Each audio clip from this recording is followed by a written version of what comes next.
wabarakatuh. Yang terhormat kepada Ibu Dewan Juri serta kakak panitia dan para finalis yang berbahagia. Sebelumnya saya pernah mendengar satu pepatah yang mengatakan tak kenal maka tak sayang. Maka dari itu perkenalkan, nama saya Sinari Dewi Pelangi dari SMA Negeri 1 Gorenan dan rekan tim saya Reva Rosalida. Di sini kami akan menampilkan presentasi yang telah kami buat dengan produk yang berjudul Genetri Ecocraft. Next. Next. Selanjutnya akan dijelaskan oleh rekan tim saya. Produk kerajinan tangan merupakan salah satu sektor industri kreatif di Indonesia yang memiliki potensi besar dengan kekayaan alam dan keanekaragaman hayati yang melimpah. Indonesia dapat memanfaatkan hal tersebut menjadi produk kerajinan tangan yang bernilai tinggi. Salah satunya yaitu ekoprint. Ekoprint adalah teknik pewarnaan kain yang memanfaatkan bahan-bahan alami seperti daun, bunga, dan ranting untuk menciptakan pola dan warna unik pada kain. Proses ini tidak hanya menghasilkan produk yang estetik dan eksklusif, tapi juga ramah lingkungan karena menggunakan bahan-bahan alami dan minim penggunaan bahan kimia. Adapun visi dan misi kami yaitu meningkatkan perekonomian Indonesia dengan pemanfaatan bahan yang sebelumnya dianggap remeh seperti sampah atau tak berguna menjadi produk fashion yang ramah lingkungan dan memiliki nilai seni dan nilai jual tinggi. Adapun misi kami yaitu yang pertama meningkatkan perekonomian warga Indonesia dengan menonjolkan corak yang beragam dalam benda yang telah dibuat. Yang kedua, memberikan layanan terbaik untuk konsumen. Yang ketiga, memberikan kontribusi dalam pengembangan bidang perekonomian dan sosial bagi masyarakat sekitar. Yang keempat, melaksanakan penelitian dan pengembangan guna peningkatan kualitas dan produktivitas. Yang kelima, pembuatan produk yang ramah lingkungan dan tidak merusak maupun merugikan lingkungan. Yang keenam, memproduksi produk ekoprint yang inovatif dan variatif. Dan yang ketujuh, mendistribusikan produk ekoprint ke market-market di Indonesia. Next. Seperti yang terlihat di layar, ini adalah contoh produk Genetri Ecocraft. Di antaranya ada topi, baju, tas, dan sepatu. Next. Genetri Ecocraft hadir sebagai jawaban atas kebutuhan produk yang memadukan keindahan seni dengan prinsip keberlanjutan lingkungan. Dengan menggunakan teknik ekoprint, kami menciptakan produk tekstil yang unik, ramah lingkungan, dan bernilai seni tinggi. Next. Adapun keunggulan dari produk kami yaitu dari segi teknik ekoprint, setiap produk dibuat dengan hati-hati menggunakan daun, bunga, dan bahan alam lainnya untuk menciptakan motif yang cantik dan organik. Dari segi ramah lingkungan, kami berkomitmen untuk melestarikan alam. Proses pembuatan kami bebas dari bahan kimia dan limbah. Dari segi kualitas tinggi, dibuat dengan bahan berkualitas tinggi untuk kenyamanan dan daya tahan yang luar biasa. Dari segi unik dan eksklusif, tidak ada dua produk yang sama. Setiap item adalah karya seni unik dengan pola yang tak terulang. Dari segi gaya, cocok untuk berbagai kesempatan dari casual hingga formal, membawa sentuhan elegan dan alami ke setiap penampilan konsumen. Next. Seperti yang terlihat pada gambar bahwa masyarakat Indonesia belum bisa memanfaatkan tanaman-tanaman liar di sekitar mereka secara maksimal, seperti membuat bahan kerajinan tangan menjadi bernilai seni dan bernilai jual tinggi. Next. Selanjutnya adalah analisis SWOT.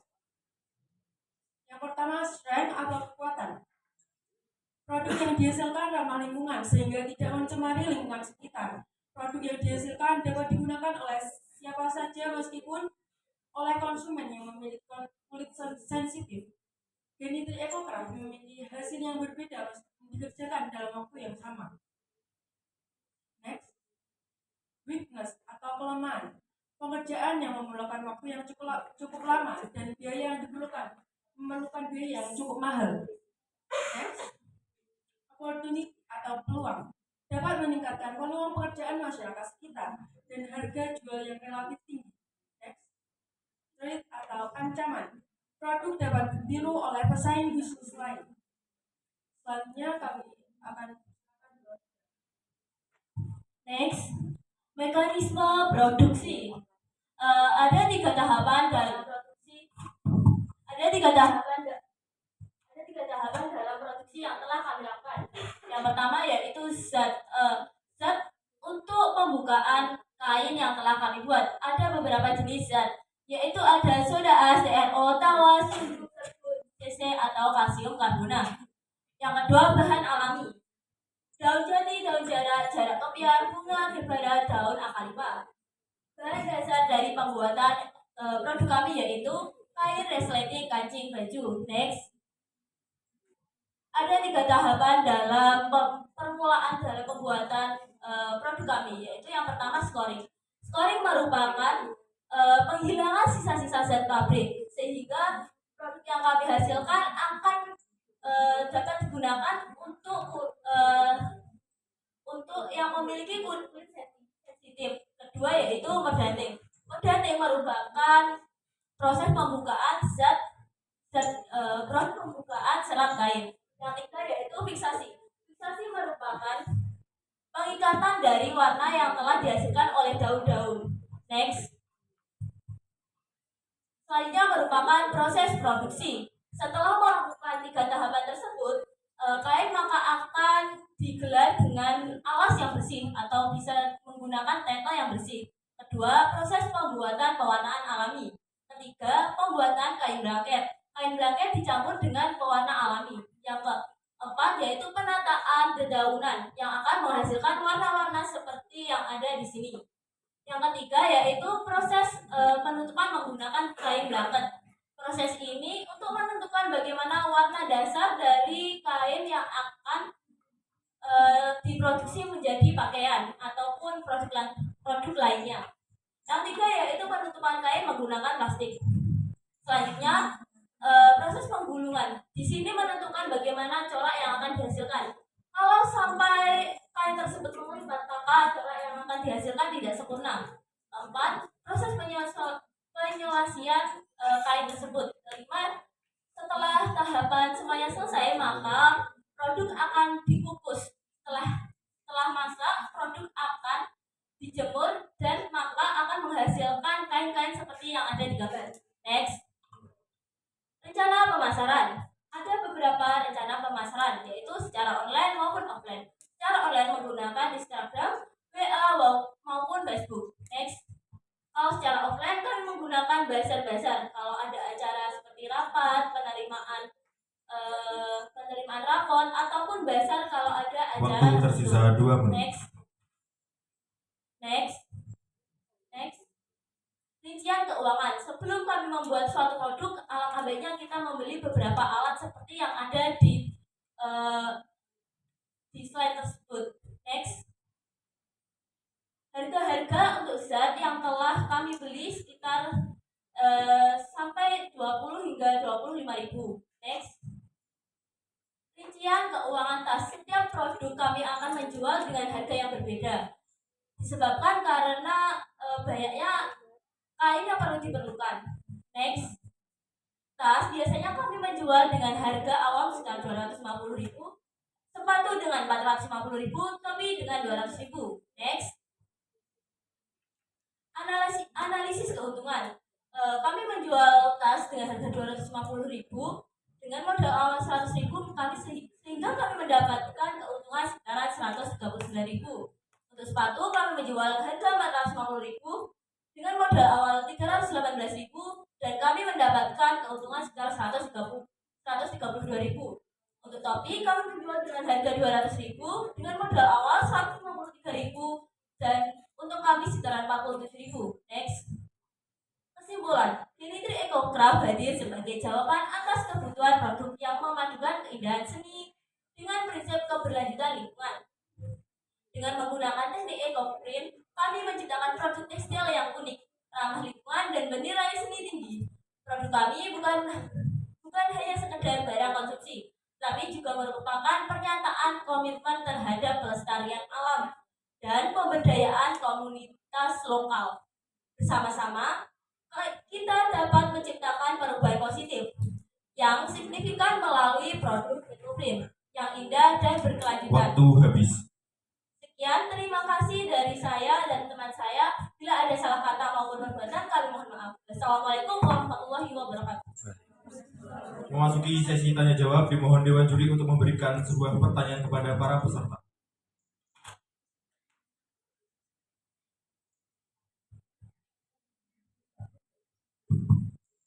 Baik, ekochemistry, ecocraft gitu ya. Chemistry dari apa? Kenapa namanya chemistry? Kalau untuk genitri itu diambil dari salah satu tanaman yang menjadi sumber warna dari produk kami. Itu daun dari tanaman tersebut menghasilkan warna yang sangat pekat sehingga cantik untuk dijadikan produk. Dan biji dari buah genitri dapat dijadikan sebagai tasbih. Jadi kita mengambil nama genitri disebabkan karena fungsi-fungsi dan manfaat-manfaat yang tak kalah bermanfaatnya bagi kita. Produk ecocraft ini kan sebenarnya di tempat lain juga ada ya. Apa yang membedakan produk ecocraft kalian, ecoprint kalian dengan produk yang lain?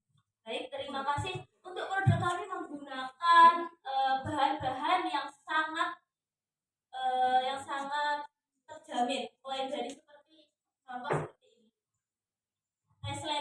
Resleting saja kami menggunakan merek YKK.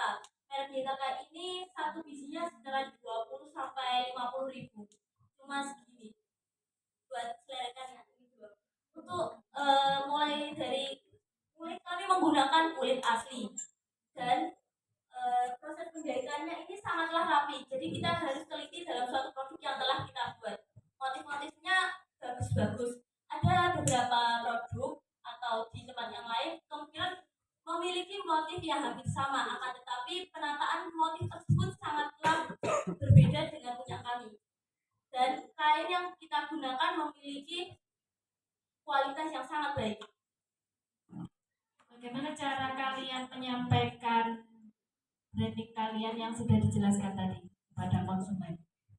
Kita akan menyampaikan secara langsung. Kita akan memberitahu apakah keunggulan-keunggulan yang ada di produk kami, mulai dari penjahitannya, harga resletingnya, kualitasnya, sama kainnya, dan juga pegangan. Maksudnya strategi pemasarannya bagaimana? Akan kita bicarakan secara langsung. Kalau ketemu orang disampaikan gitu, apa gimana? Belajar Bu, kan kita setiap ada kalau rapot atau penerimaan atau ada acara di sekolah itu kami melakukan bazar, atau enggak di kabupaten itu biasanya di alun-alun sering sekali melakukan bazar-bazar eksposisi gitu. Nah kami menjual produk tersebut di acara-acara tersebut, atau enggak kita bisa menjualnya secara online. Maksud saya, kalau saya tidak tanya tadi bedanya apa dengan yang lain dari presentasi saja kan saya nggak tahu nih tadi. Ternyata kalian menggunakan apa namanya kulit juga gitu ya di produk. Nah itu perlu dikomunikasikan atau disampaikan strategi pemasarannya kepada konsumen. Kemudian harga yang kalian tetapkan dari masing-masing produk itu berdasarkan apa? 1. Proses menjahit. 2. Kain yang telah dipakai itu seberapa. Jadi dalam satu tas itu tidak mesti Bu. Kadang ada satu tas itu satu kain, 2 kain, atau enggak seperti sepatu ini kan perlu bawaan sepatu seperti tali, perlu alat yang buat tali sepatu ini sama dalaman ini harus dipertimbangkan. Jadi untuk harganya dalam satu produk ke produk lain tentu beda. Setiap kali produksi itu harganya spesifik seperti itu. Iya. Ini kalau misalnya nanti skala produksinya sudah besar harus ada ini ya, ada apa namanya standarisasi. Kan tidak mungkin kalau nanti kalian berkembang usahanya semua dipegang oleh 2 orang ini gitu kan. Betul sekali. Itu gimana itu harus dipikirkan nanti. Sebenarnya kami tergabung dalam ekskul yang ada di sekolah kami. Nama ekskul tersebut adalah Adiwiyata dan juga robotik. Dalam tersebut ada beberapa bagian-bagian perkelompokan. Ada yang mengolah kain, membuat motifnya, pengolahan pewarnaan, penjualan, target marketing, dan bazar tersebut akan dibagi secara rata. Jadi sudah dipastikan tidak hanya dikelola oleh dua orang saja. Ada kelompok khusus yang dapat mengelola produk yang telah kami buat. Kalau kalian nanti lulus, apakah usahanya ini akan berhenti? Tentu tidak, akan terus dilanjutkan lagi atau bisa menjadi bekal kami setelah lulus. Kalaupun ada beberapa teman kami yang tidak ingin berkuliah atau bahkan sudah terbekali bagaimana cara pembuatan dari produk ini. Jadi kedepannya akan terus bisa berlanjut. Oke, timnya ini berapa orang, Mbak? Sebenarnya 2 orang, tapi kalau di kelompok kami ada sekitar di ekskul kami ada sekitar 50 lebih. Jadi ini ada 3 ya, ada 4 ya kalau di proposal yang kalian kirimkan. Untuk yang satu itu tidak bisa ikut karena sakit, Bu. Kalau untuk yang Bu Ririn itu mentor saya yang ada di sana. Berarti CEO-nya siapa, Mbak? Bu Ririn. Baik, cukup Bu Fitri. Terima kasih Bu Ana. Menarik ya. Tadi katanya Bu Ana sudah langsung mau beli ya. Bu sampai dijual sekarang ya. Habisnya harganya agak pikir-pikir lagi. Oke, yang mau saya tanyakan untuk pembuatan satu produk misalkan tas itu berapa? Jadi pertama itu kan kami membuat merendam kain menggunakan zat yang tertera tadi. Itu sehari itu dapat merendam sekitaran 20 kain. Sehari bisa langsung 20 kain. Enggak, itu ada beberapa tahapan gitu. Jadi yang pertama sekian, lalu terkumpul menjadi 20 kain. Nah, nanti akan diproses menjadi antara tas, sepatu, baju, atau apapun yang bisa di-request dari customer. Oke, kalau misalkan saya tanya kapasitas produksi, misalnya dalam 1 bulan, 1 bulan itu mampu menghasilkan berapa produk? Misalkan dari 20 lembar kain itu akan dibagi-bagi jadi tas berapa produk, jadi sepatu berapa produk, jadi topi berapa gitu ya. Nah, total kira-kira 1 bulan ini kapasitas produksinya berapa? Sekitar kurang lebih kalau saya hitung 50 dengan sepatu, tas, topi, dan juga baju. Kurang lebih 50 itu sudah apa 50 tasnya sendiri atau enggak campuran ya? Kalau untuk baju kan ada beberapa customer yang meminta tambahan kain lain. Kalau di pameran tadi kan ada tambahan lurik. Jadi inovasinya nanti di sini ada lurik, bawahnya itu ada kain dari ekoprint kami. Sudah pernah dijual belum? Sudah. Oh, apa dari kapan menjual produk ini, dari mulai kapan? 2023. Sudah 1 tahunan ini ya berarti. Baik, betul. Oke, bisa diceritakan riwayat penjualannya? Sudah berapa produk yang laku terjual? Dulu awal sekali masih ada beberapa orang yang mungkin belum mahal sekali kan, cuma tas, cuma sepatu. Nah, itu kan belum mengetahui tentang apa yang lebih menonjol dari produk yang kami buat. Terus lalu kita melakukan evaluasi untuk memperkenalkan bagaimana produk kami, kualitasnya bagaimana, apa keunggulannya untuk bagi kita dan lingkungan sekitar. Nah, untuk penjualannya itu pertama kali itu saat bazar. Laku sekarang 5 topi, 3 tas, 2 sepatu. Satu kali pertama kali membuat bazar. Setelahnya kan kami konsepnya itu kalau ada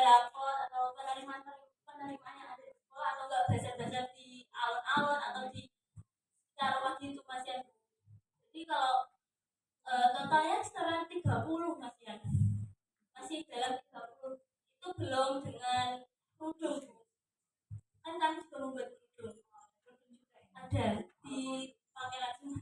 Kalau produk tentu bukan dari kanvas ya, tapi saya mau nanya juga sebenarnya ini bikin produknya harus kanvas atau boleh yang lain? Tidak, kalau kain kanvas itu cuma buat topi, tas ataupun sepatu. Nanti kalau bisa kalau ada request tambahan kulit seperti ini gitu. Kalau baju dikasih kain kanvas kaku. Saya tadi belum muncul ya yang produk itu. Iya, Tapi bisa ya. Masih untuk kain-kain jilbab. sangat bisa Bu, asalkan kain tersebut tidak ada zat kimia.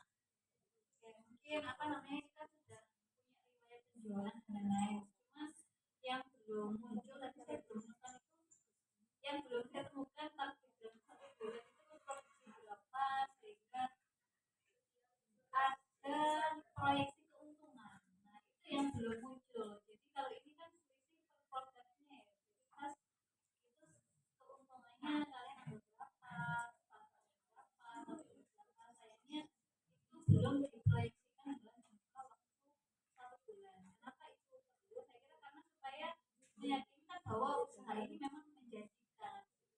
Karena kan bisa jadi oh ternyata mahal, tapi 1 bulan cuma laku 1-2 produk lah. Kalau di keuntungan kan baru berapa? Nah itu yang, maksud saya itu yang perlu ditambahkan gitu ya. Jadi harus punya target produksi. Misalkan kalau sebulan itu mampu berapa, sehingga menentukan keuntungan berapa.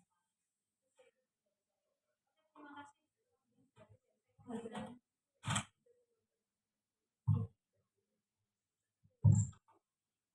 Terima kasih kepada dewan juri atas pertanyaan